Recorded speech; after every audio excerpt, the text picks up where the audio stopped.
Well, hello, good evening, good morning, good everything, wherever in the world you are, everybody. Welcome to Solutions with Aquarius Rising Africa yet again with our amazing guest, author, ex inmate. I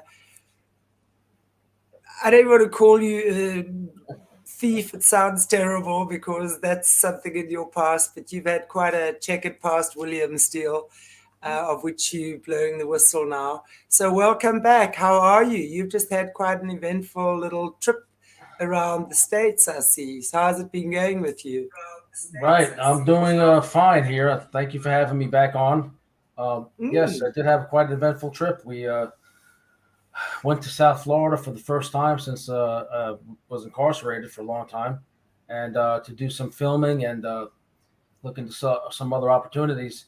And one of the main things that I did was go back to the scene of the crime, which you know that I wrote about in my book. About my relationship with Ghislaine Maxwell, Ghislaine Sensational and Impure. You can see the link information. Um, so, as you know from having me on last time, I wrote this book shortly after I got released from prison. And it's about my relationship with her, but more so than that, it's about the horrible things that actually happened to me at the house in Palm Beach.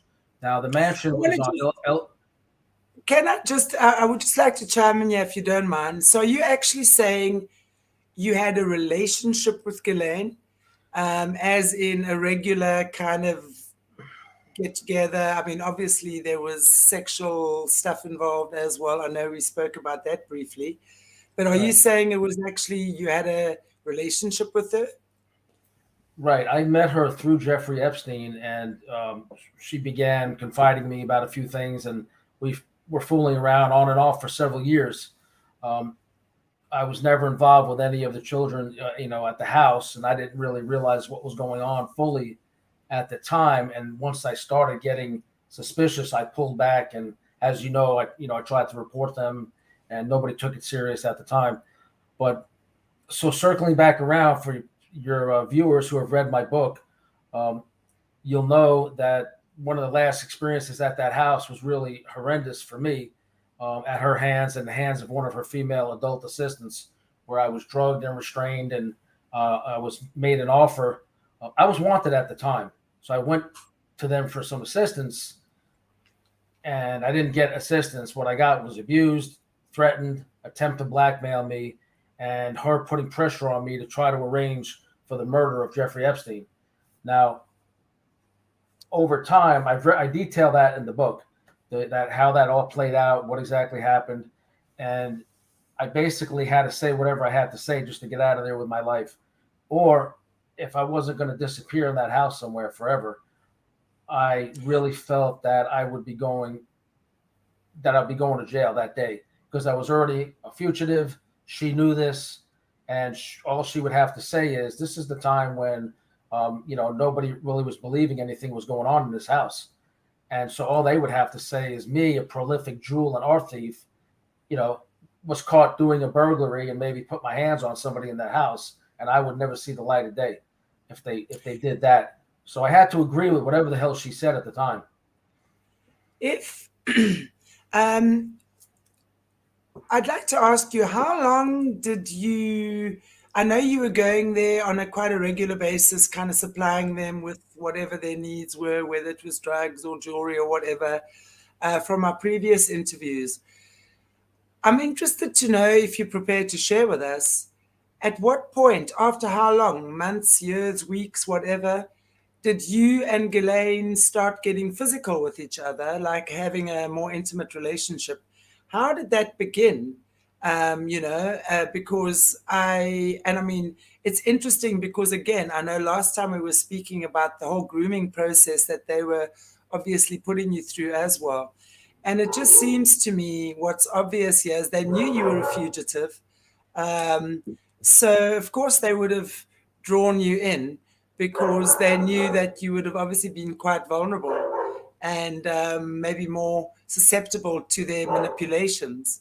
So, I'm just interested to know. And when you speak about, I know it's in your book, but for those of our viewers who haven't read your book, and I know obviously many things you can't give away, but can you be more specific? Can you give us more details also on what happened that particular day where you were tied up and drugged? So, yeah, it's a couple of questions all in one. Mhm. I don't want to get into timelines too much. Here's why. A lot of this is still being litigated. There are other Okay. people going to be charged, from what I understand. Um, so I don't want to get wrapped up in timelines where an attorney, for these pedophiles would say, "Well, didn't you say this date here and this date there?" So I don't want to get really wrapped up too tightly on timelines that they can try to misconstrue my lack of memory of events that happened very long time ago and exactly when they occurred and try to make me out to be a liar, because I've offered to take a polygraph or whatever else they want to do. But and there's proof that I was at the house and I was with her, and I won't get into photographs yet, but let's just say that there's more things I'm being willing to reveal as we progress. Let's say it was many years ago, soon after I met Jeffrey, and I went to the house. He was not there, and one time after I had been introduced to her, and she seemed like she had been drinking or something, and she was very distraught about something with him, and I don't remember what it was exactly. But as we were talking, I was comforting her, and it wasn't a romantic relationship like I had feelings for her. I was a young guy, doing a lot of illegal things, and it was just basically a situation where we had sex, and it developed into what I consider, and a screenwriter once said, in my situation with another person, became like a friendship of mutual usury. She wanted somebody, I guess, to bounce things off that weren't part of her inner circle, her circle of, now I know, I didn't know the extent of it then. She was evidently a very influential person in Britain and, in the UK. And in my case, I just thought she was a wealthy woman from Britain and young guy, I didn't have a big moral compass back then. Why not be with her? And it's it's not easy talking about here. I have people in the room with me. It's a little embarrassing, but it is what it is. Guys do what they do. Women do what they do. Women are no angels. But I began to see it was more of a type of grooming me, because I was very grounded in what I will and will not do, and I won't mess with minors. And so as time progressed, I sensed, because of my background with alarm systems and surveillance cameras, that everything in this house was under surveillance. And it came true, obviously, in the media and all that, but from what videos Jeffrey ultimately showed me. So it seemed like she was always trying to lure me into a situation with threesomes, which I had threesomes with her and other adults at the house. But there was models coming and going, and there was these masseuses coming and going, and many of them looked underage. Some of them didn't even speak English. And when she would invite those women, after if I was interested, or trying to have a conversation with them, I would be very polite and bow out and tell her privately, I said, "They look kind of young. I don't know what you're into, but it's a line I don't want to cross, because it's, I had already been in trouble with the law. I was actually a law clerk in prison, and I know that no matter how tempting something is, there's still children, and people shouldn't be doing that with kids. I have kids. I don't want anybody touching my kids." So I said, "They look very young, and I'm not into that. And I like adult women." But it seemed like it was like more than one occasion she was trying to lure me into that situation. I think to ultimately blackmail me in some way to do favors for them. Come to find out, they didn't necessarily need me. They had evidently, and I learned this later, various intelligence connections and various very bad actors, working with them. And the more I come forward and tell the story, as we discussed before we went on the air, stranger and stranger things have begun happening to me. Now, there's another thing I'm involved with, where there was a serial killer, a suspected serial killer, prolific con artist, who's threatened to kill me and a celebrity and some other people, and he's facing 120 years in prison. So in traffic the other day, we had somebody pull a gun on us, and I believe I barely escaped with my life. Anyway, the authorities are aware of all this. I monitor myself at all times. I keep tracking on myself at all times. I track myself. I'm not going to get into all my security precautions, but I'm also on video 24/7, even if I'm on the road. So nobody can safely make a false allegation or do something to me and expect that it won't be caught on multiple angles and transmitted live out. I just took all these precautions because of everything that's going on and everybody that I'm exposing now. Um, so I guess that gets around your question a little bit. But to get the details, like you said, they can go read it in the book. And I am doing additional interviews. And I know we agreed to come back one more time after this one. I would feel more comfortable. I have a new TV show out now, as you know, on A&E Network. It airs Yeah. August 18th at 10 p.m. They gave me a prime time slot. Now, this TV show is about holding down recidivism and the challenges that released prisoners face to find a place to live if they're not going to family.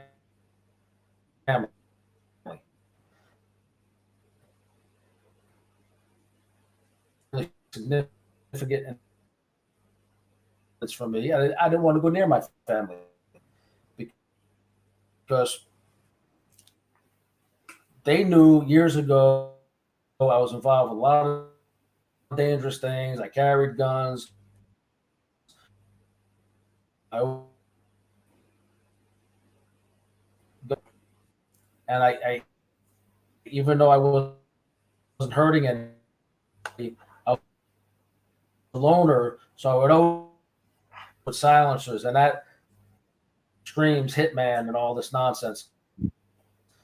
It was never for me. It was just an image I put up so people wouldn't mess with me in the cocaine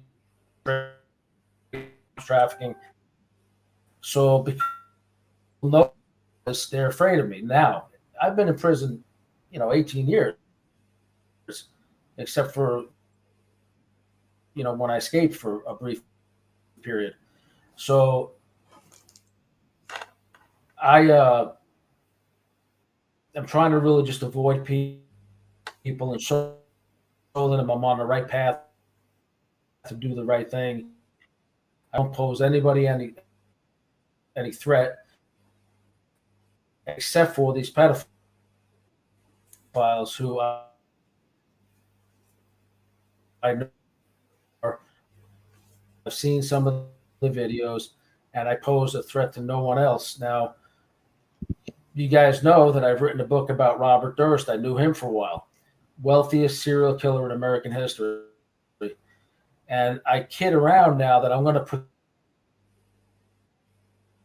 something to have a set triumph of William? evil is for good William? men to do nothing William? by Edmund Burke. I put William? my book because I started off as that good man when I was a young man in my 20s, and I wanted to be a seal for the common good, within the boundaries of the law and all that nonsense. But you live and you learn. You get older and you learn. It's not always so crystal clear and good. But I got derailed because a friend died. I started using some cocaine, so then I got involved with cocaine trafficking and.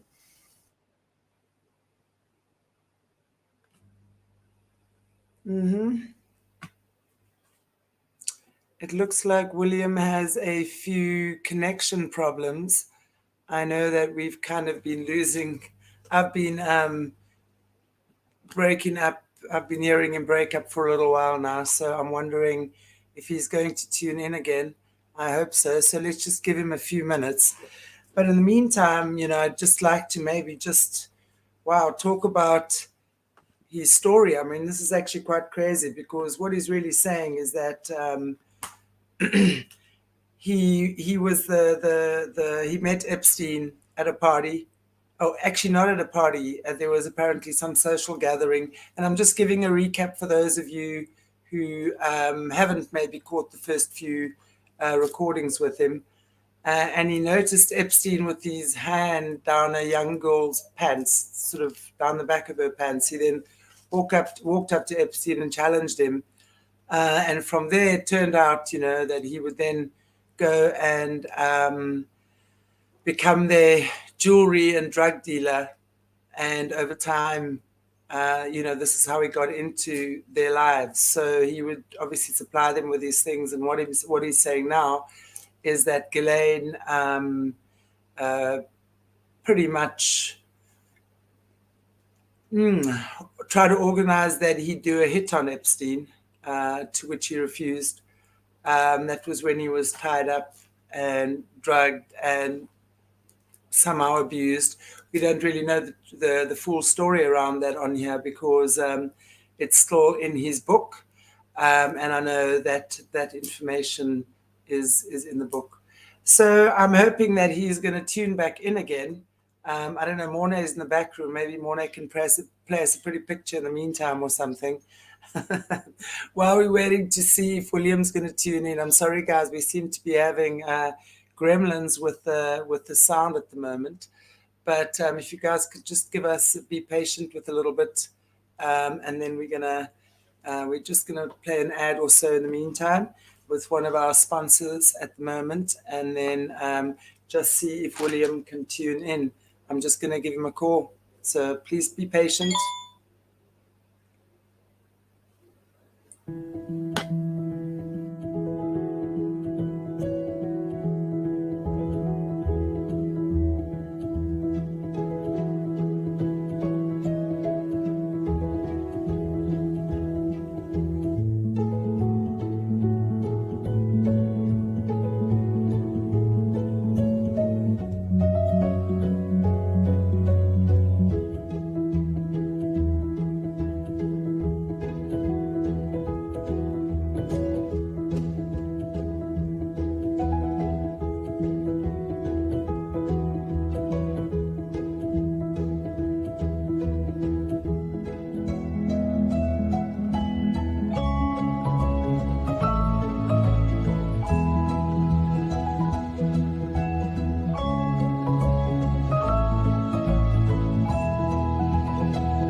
There's nothing man-made about it.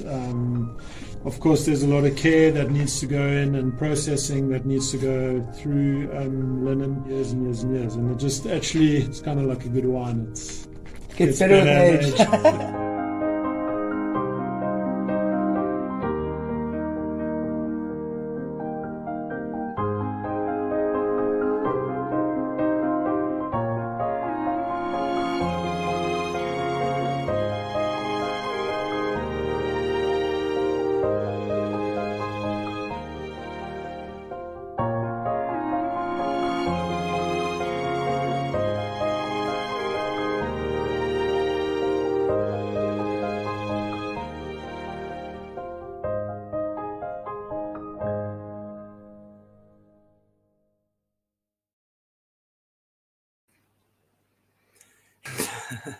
Okay, it seems like we still have some problems with William. He can't log back in. So I'm going to suggest that we log out, but please be patient with us. I'm not sure what's going on. We are well aware that he's being targeted at the moment, from what he was saying early on as well. Lots of weird things have been happening. So this could well be one of those situations. We know how these guys work when it comes to this. Obviously, he's blowing whistle on high level people right now. So we can expect that this does happen. So I think please just keep an eye on your new stream just to see, because I'm going to try, obviously, and wait for him. And we're going to try and log back in again later, the minute he's back online again. But we will keep you posted. So please just keep an eye on the community post as well, because we'll let you know there. So Morna, if you can let us flow out here, that'll be awesome. I've got Morna in the back room. This is so fun.